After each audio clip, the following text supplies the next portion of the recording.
Hi, good morning. Tom Duffy here with the Crystal Ball Report. Whenever markets turn negative, folks often ask, should I get out of the market? Should I sell? And I've gotten a couple of those questions in the last week or so. This morning, I just wanted to provide a little perspective on the recent market movement and about what you can do when emotions are high and your portfolio is drooping. As you've no doubt seen, markets are seeing some surges of volatility, right? And that's certainly stressful. It's stressful for me. I know it's stressful for you, especially if you're checking your portfolio and watching it take a beating. That can't be good. Some of the questions you may have: could these jitters turn into a correction where markets drop 10%, 12%, 15% or more? Absolutely, certainly that's a possibility. Should we panic and or freak out? Definitely not.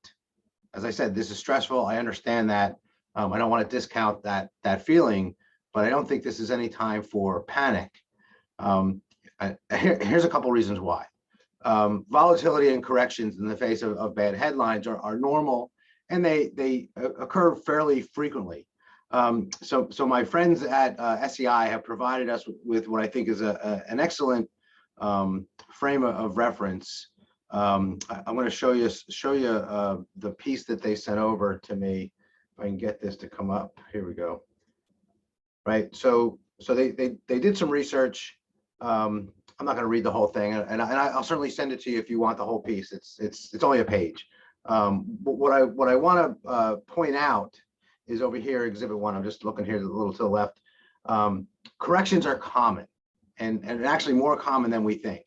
And so the way we read this chart here, we'll start at the bottom, right? This applies to the S&P 500 index going back all the way to 1926, right? So on the bottom here, a dip, which is considered a 5% decline, or more, at least a 5% decline, happens about 3.4 times, or has happened about 3.4 times per year since 1926, on average. Again, not about 96 years worth of data. But if you average it 3.4 times per year, the market dips 5% or more. And if it dips 5% or more, there's a 31% chance. That's this orange bar here. There's a 31% chance that it'll escalate and go to what they call a moderate correction, which is a 10% or more decline. And so when we have a 10% or more decline, on average, again, over the last 96 years, and this is ending February 22nd, that type of a decline, that amount of decline, 10% or more, happens or has happened about 1.1 times per year for the last 96 years. And if we get a 10% or more decline, there's a 45% chance that it'll get worse, right? And a worse is a severe correction, which is 15% or more. And a correction of 15% or more has happened, according to the data, on average, about a half a time per year since 1926. So a half a time a year, we can say, okay, whole numbers go back to high school algebra, right? That would be once every other year, right? If it happens half a time a year, and that half a time a year, there's a 15% or more decline. And if we have a 15% or more decline, there's a 58% chance that it could go to the big one, right? The one we're all worried about, the bear market, a 20% or more decline. And on average, going back to 1926, that a bear market, 20% or more decline, happened 0.3 times per year, or I guess you could look at that again in whole numbers, once every 3 years. Since 1926, we've had a 20% decline, right? So that seems kind of shocking, right? Because we don't really, I don't remember a 20% decline every third year. I don't think it's happened that way. And so the point is that on average, corrections are common.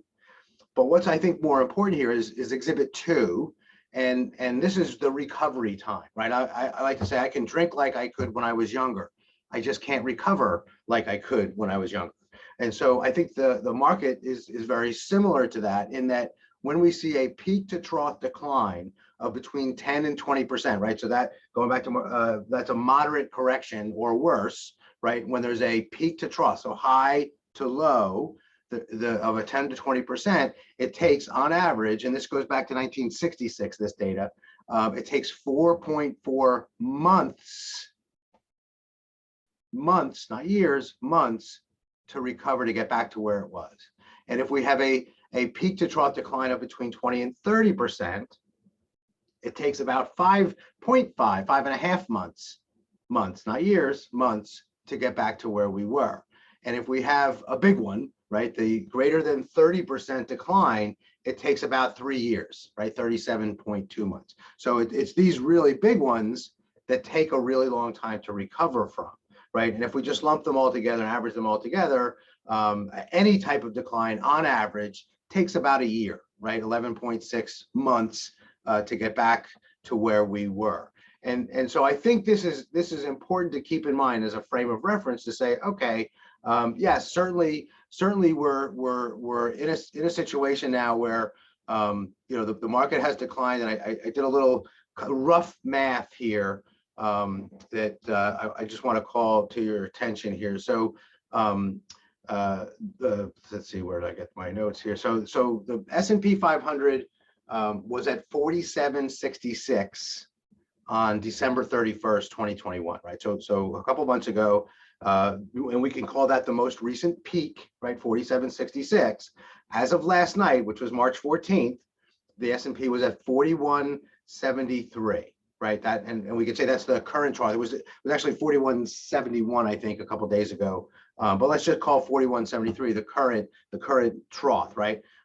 That's a 593 point decline, or in percentage terms, that's about 12.44% down since December 31st. So going back to the exhibits, right? So we're in moderate correction area right now, which I'm sure you've probably heard that or read that somewhere when in your research, right?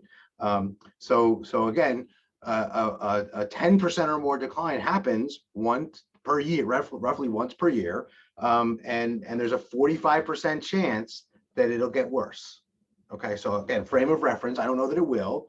You can see the crystal ball over my shoulder, right? Because it's still out of order, right? The past cannot predict the future, but oftentimes the past can be a useful guide in helping us set our expectations going forward.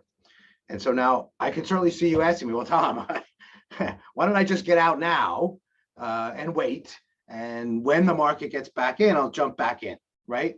Well, the problem is, again, crystal ball out of order.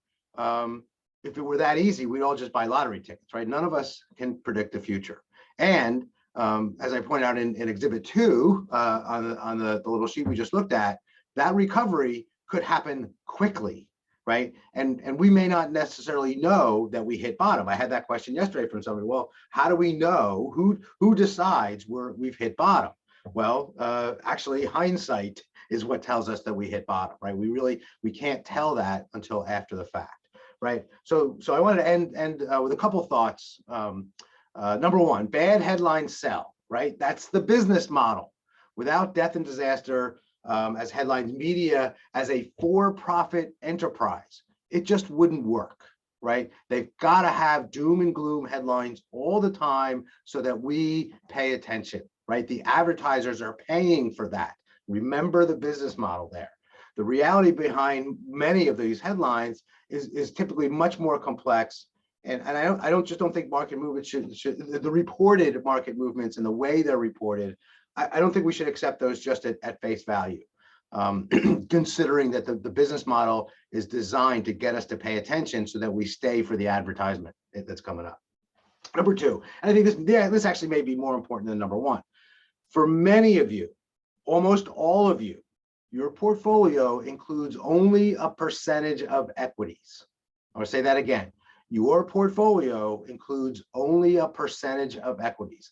The vast majority of my clients that I manage their equity is less than 25% of their portfolio, right? The young people, so my daughter, my 28-year-old daughter, her portfolio is almost all stocks. So yeah, she's taken a beating. But for the vast majority of my clients, my money, my personal money included, we only have a percentage of equities in the market, which means when we hear, and when I just told you that the S&P is down 12%, my portfolio can't be down, your portfolio can't be down 12% because it's not 100% equities. Okay, so let's keep that in mind. Certainly it's down. I'm not denying that it is. You know, they're down. Probably most of the conservative portfolios are down probably 3 or 4%, right? So it's certainly down, but it's not a disaster. It's not a market level disaster. And then number three, a little bit self-serving. The reason we work together is because I'm the professional, right? It's my job to look after your financial life and all that stuff so that you can share your worries, offload your worries onto me, right? And we can talk through what is the impact on your ability to maintain your lifestyle. That's really the important part. Certainly markets go up and down. I think the research proves that it's a fairly, on average, it's fairly common. Now I will say it's one thing about average, right? Averages are a mathematician's attempt to smooth out bad news, right? To make it seem fairly routine.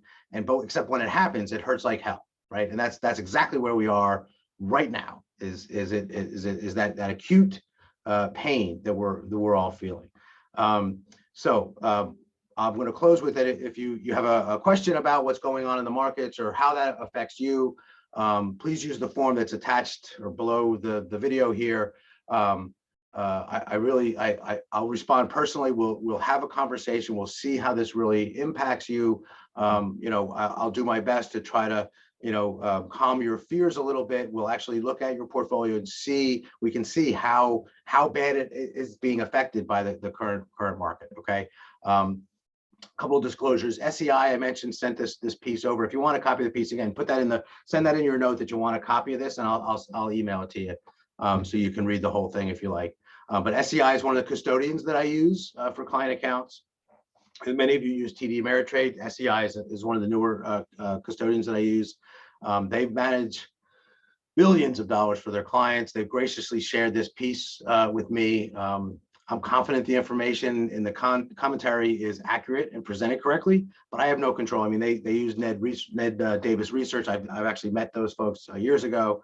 They're one of the foremost researchers in the investment space, and so I trust that they've done the right thing, but I really have no control over their accuracy. And as far as the S&P 500 numbers, I just looked those up on Bloomberg just a couple minutes ago. Again, I have no control over the accuracy of Bloomberg, but if Bloomberg market numbers are inaccurate, I think we'll probably have much bigger problems. But anyway, so that's all I wanted to say this morning. Use the form if you're concerned. Let's have a conversation. I don't want you to be overly stressed out about this. Certainly it is concerning. I am paying attention to all this kind of stuff. If I thought there was something that we really needed to do, we'd be doing it.